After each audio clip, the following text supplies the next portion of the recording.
তাদের পেট কখনো ভরবে না, আশা কখনো শেষ হবে না।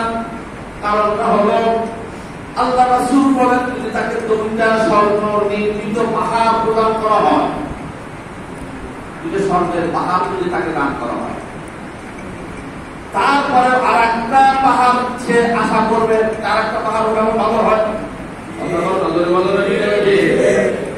তার 10টা তাঁত আছে, 10টা হলে ভালো হয়। তার 2টা ফ্যাক্টরি আছে, তার 3টা হলে ভালো হয়। তার 2 বিঘা জমি আছে, আরেক বিঘা হলে ভালো হয়। এরকম ফলে আশা বাড়তেই থাকে। কথা বলেন না? যারা বলেন ঠিক না বেঠে? হাদিসের শেষ অংশে এসেছেন, যতক্ষণ না তাকে কাফনের মধ্যে জড়ায়া মুখের উপরে মাটি ছিটিয়ে না দেবে, ততক্ষণ পর্যন্ত তার আশা শেষ হবে না।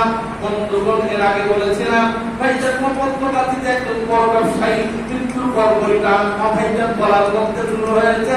তারপরে বলে আগামী বছরে আমাকে এই ব্যবসাটা ডেভেলপ করতে হবে, এই কাজ করে আমাদের ব্যবসা আরো বাড়াতে হবে। ব্যবসা বাড়ানোর তালে আছে, ইমান নিয়ে বাড়ার তালে নাই। যদি বলে ঠিক না বেঠে? মৃত্যুর পরপরই রাত শুরু হয়েছে, চোখ মাঝে মাঝে বড় হয়ে যাচ্ছে, ব্যথায় মুখ মূর্ছে আসতেছে। তারপরও তিনি বলছেন আগামী বছর এরকম দোকান আরেকটা বাড়াইতে হবে, এখানে তো চলতেছে না, শোরুমটা আরেকটু ভালো করতে হবে, আমার কর্মচারী আরো বাড়াতে হবে, এই আইটেম গুলো আমার ব্যবসার মধ্যে ইনক্লুড করতে হবে, এই ব্যবসাটা একটু লাভ মনে হচ্ছে, এখানে আমাকে আরেকটু ইনভেস্ট করতে হবে। এ ধরনের খুব পরিকল্পনা সামনের দিকে। কিন্তু ভাইটা তুমি একটু সময় পরে তাকে কবরের ভিতরে যাবে, এই কবরে আপনার অবস্থাটা কি আছে, কোন ছাড়া মাথা কাটতাম, কখন আপনি পাঠিয়েছেন? আপনি কি কবরের ভিতরে গুরু বিছনা বানিয়েছেন? আপনি কি কবরের ভিতরে গুরু সামনা বানিয়েছেন? আপনি কি কবরের ভিতরে একটা টিম কমপ্লেট করে পাঠিয়েছেন? আপনি কি জান্নাতে যাওয়ার জন্য আপনার কোনো ব্যবস্থা করেছেন? আখিরাতের জীবন শুরু আছে, সেখানকার জন্য কি করছেন? কোন পরিকল্পনা আপনার নাই?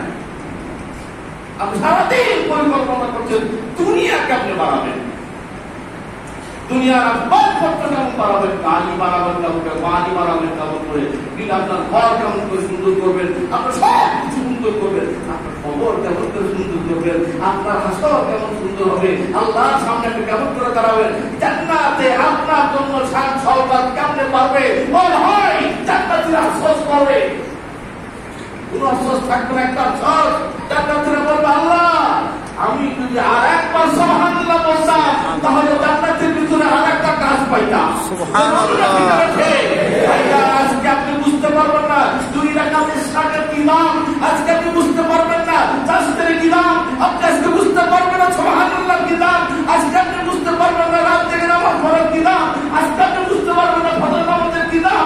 কালকে যখন জান্নাতে যাবেন, ভাইয়া যদি আল্লাহ জান্নাতে দেয় তখন বলবেন কেন আর একটা চিন্তা বেশি দিলাম না।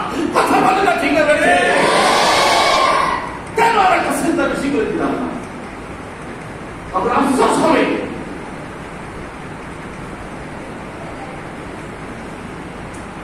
আল্লাহ পাক আপনাকে আমাদেরকে বোঝার তৌফিক দান করেন, সকলে বলে আমিন।